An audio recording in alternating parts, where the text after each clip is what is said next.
Hi gorgeous, welcome to High Vibe Honey for the week of the 15th of September 2019. I'm your host, Gala Darling. This week we are tapping on flirting with the universe. Sexy. And before we get into the cards and the tapping and all that good stuff, I have two public service announcements. The first is that if you have not yet subscribed to this channel, please subscribe. Share these videos with your besties. Hit that like button. I'll wait for you. TikTok, thank you so much. I really appreciate it. And the second thing to know is that these High Vibe Honey videos go live at 9 a.m. Pacific every Sunday morning. And if you're subscribed to the channel, you should get a notification saying that a premiere has been loaded. And if you click set reminder, your phone or computer or whatever will tell you when it's going live at 9 a.m. and you get to watch it with all the other High Vibe Honeys. We watch it together. There's a chat going. We all tap together and talk about what's going on in our lives. It's super fun. So if you have not tried it, I really recommend checking it out. It's very fun. I'm there every Sunday morning, chatting away, sometimes from bed, sometimes from my backyard. Like last week, I was in the middle of the desert texting on my phone. It was really fun. So come join us, do it live with us. It's really fun little community building exercise and it feels really good to do it with other people. So check it out. It's pretty rad.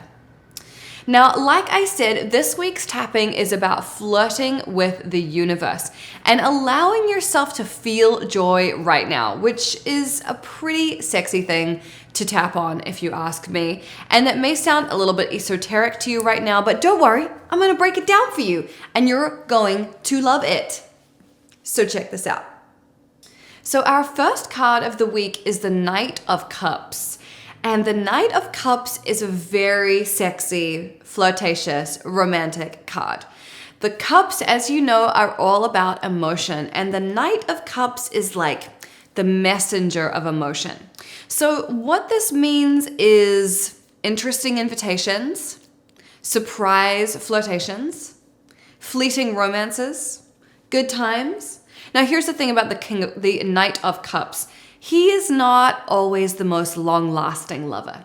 He's, Johnny Convenience. He sort of shows up, has his flirt with you, maybe romps with you for a while, and then he's on to the next one.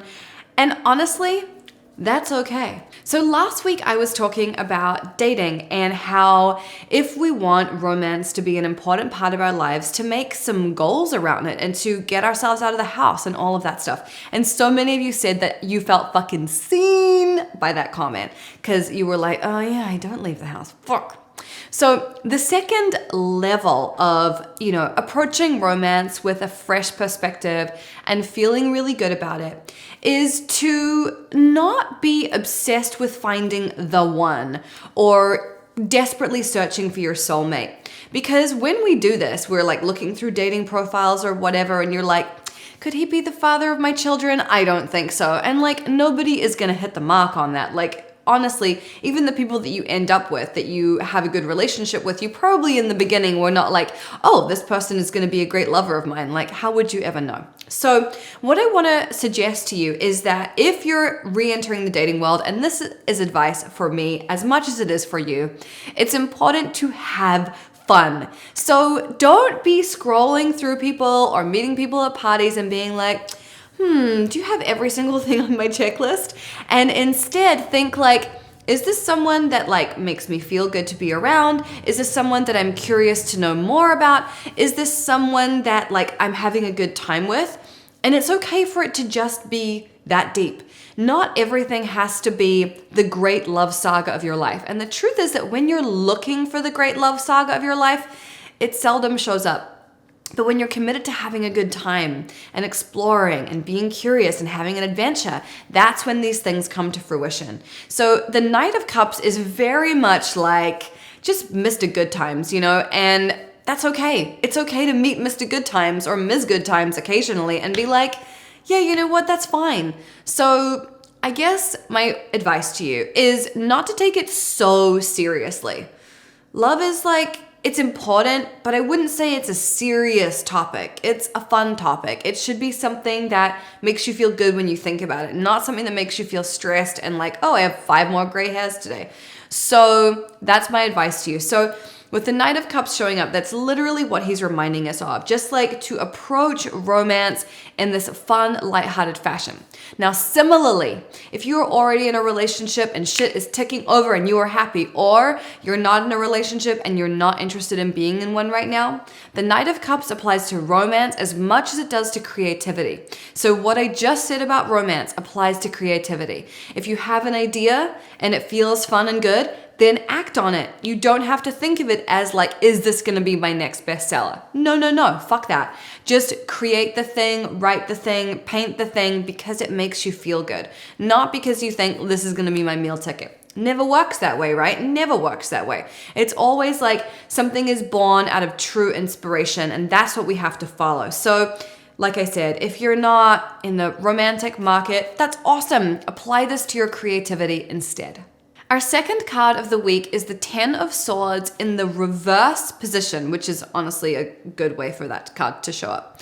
10 of Swords is but in reverse, it's actually pretty good. But what the 10 of Swords in the reverse position says is that there was a situation in your life that ended badly, that caused you a lot of pain, and that you have not fully resolved in yourself yet.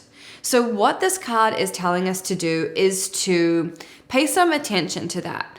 Maybe do some journaling about it, write it down and burn it, do some tapping around it, something like that. But the idea with the 10 of Swords reversed is that there was something in the past that really upset you, maybe closed you down in some way, maybe created some stories about limitations that you have, or that this wasn't safe, or that wasn't okay for you to go after. And it's time for you to let go of that story for once and for all. And the fact that this card is coming up now, I really feel like you're at the very tail end of being over this story. And I can speak to my own life. There's something in my own life that I've been dealing with that I'm just about at the end of. And I can tell because the amount of times I think about it on a daily basis has diminished massively just recently. And honestly, some of these things are just about like taking the time to work through them and get over them. But some of them, it's important to be proactive about releasing the emotional pain. And I always describe tapping as like removing an emotional thorn from your side. So I would really encourage you to try tapping on this thing. And you can tap on something as simple as like, even though the situation still pisses me off, even though the situation still causes me pain when I think about it, I deeply and completely love and accept and forgive myself, and maybe even anyone else involved. Because the truth is that when people hurt us, they are acting from what they know right now. They are acting from their childhood. They are acting from their beliefs about the world. They are acting from their beliefs about themselves and their limitations. So it's very rare that people hurt us on purpose. And we often feel that it's personal and we feel like, how could you do this to me? And all of these things. But the truth is that we're all behaving from that unconscious patterning from our childhood unless we are actively tapping and growing and evolving and really paying attention to everything that we think.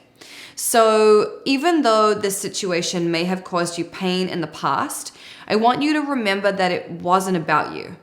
Pretty much nothing that happens to you is about you. And it's about what's going on with that other person and like what did they see modeled and what do they believe about themselves and where are they self-sabotaging? And often that's what these kind of things are really about. So I hope that that helps you to really see that like whatever happened that has caused you pain just wasn't fucking about you. And when you truly know that, like you can tap that in if you want to, you can tap it in as a belief. When you truly understand that on an emotional level, not just an intellectual level, your life will really start to shift very quickly and the pain will diminish and you'll be able to look back on that old altercation or situation and just be like, yeah, that sucked, but it's really none of my business. Like actually had nothing to do with me. And that will give you a lot of peace. So that is what that card is calling to us to do this week. And I hope that you heed its message. Our third and final card of the week is the 5 of Wands in the reversed position. And this card is about that sigh of relief that you let go of after there's been some kind of conflict or difficulty in your life. That sigh of relief once something is done and just being like, holy fucking shit, I'm so glad that's over. That is where you are coming up to in this coming week and the next week. And I really feel like that's a beautiful follow on from the card we just had. I think this Five of Wands reversed is about looking at the pain, releasing some of it and being like, I'm so glad I don't have to carry that around anymore. And the great thing about this card is that it then says, okay, that conflict is over and you're breathing that sigh of relief and now you're not scattered anymore. Now you have the clarity of mind to focus on your goals again. And so that's what this card is about. So there's really a beautiful little story that comes through. It's like there's this like flirtation and this remembering that life is beautiful and this, you know, remembering to have fun and enjoy either your love life or your creativity, and then releasing some old pain and then being clear in your mind so that you can enjoy life again. So it's a pretty fucking great arc, if you ask me. So what we're going to be tapping on this week is flirting with the universe, because I don't feel like you need any more encouragement to remove yourself of the pain and to relieve yourself of that. I'm pretty sure you're going to go and do that because you know that it's important and it's going to make your life better. What I want to focus on is the first part, the Knight of Cups. And like, let's get ready to flirt with the universe because that shit feels so good. And sometimes when we're really goal oriented or there's something stressful going on, we forget to do that. We forget to pay attention to all the beauty and the magic that's around us. And so this week, that's what this tapping is going to do. It's going to unlock all of that kind of blockage we have around seeing the beauty and just encourage us to wink back at the universe. If you have not been drinking your water while I have been chitty-chatting about tarot cards, I don't know what you're doing. Get hydrated. Let's fucking go! It's important, you know? You gotta be hydrated, flush your skin, live your dream. Okay, so let's start on the top of the head, tapping on flirting with the universe. I am ready to flirt with the universe. I am ready to be open to invitations. And I am ready not to take romance and creativity so fucking seriously. Isn't the whole point of dating and the whole point of being creative to have lots of fun? So why have I been making it this terrible quest? Why have I been putting myself under so much pressure? It's not making it more fun. And it's certainly not helping me get to where I want to go. So today I am choosing to release all that seriousness. And I'm choosing to open up to just having a good time. To just focusing on joy in the moment. In whatever form that takes.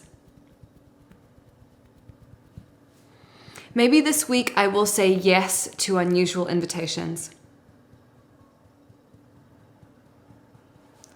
And I will dare myself to do things outside of my usual wheelhouse. And yeah, that might be a little bit scary. But the truth is that I want an exceptional life. I want to do really awesome shit. And I know that I can't have those things if I just stay locked in my comfortable box. This week, I am going to notice when the universe flirts with me. When it puts those interesting strangers in my path. Or when it gives me those weird ideas that don't totally make sense, but sound really fun. This week, I am going to enjoy the moment. And I'm not going to be so rigid about what I think is best for me. Because the truth is, I probably don't know what's best for me. And I am open to trying something new. Even though in the past I have taken things way too seriously. I deeply and completely love and accept and forgive myself. And I release those old beliefs now. Okay, deep breath in, hold at the top, and let it go. I'm so excited to hear about your flirtation with the universe this week. I think that if you do this tapping a couple of times, then you will come back to us next week with some really interesting stories. And obviously, you want to follow your intuition, not do anything that feels dangerous or scary or that truly makes you uncomfortable in a like rah, rah kind of way. But I want you to follow those things that feel genuinely good and make you feel genuinely excited. And I just feel like you can't go wrong when you do those things. Your homework this week is to tell us, what have you been too serious around? For me, it's definitely dating, but I would love to hear what you have been way too fucking serious about. Tell us what it is, and then tell us that you're done with that shit. And then go through and like as many other people's comments as you can. Show them some love and some support because we are in this together, baby girl. I will see you next week, same bat time, same bat channel. Subscribe to this channel if you have not already, and then join us for the premiere at 9 a.m. next week. We would love to see you there. Shout out to my premiere babes who are watching this right fucking now, as soon as it's released, because you're awesome, because you're the original High Vibe honeys, and that's just how it goes. I will see you next week.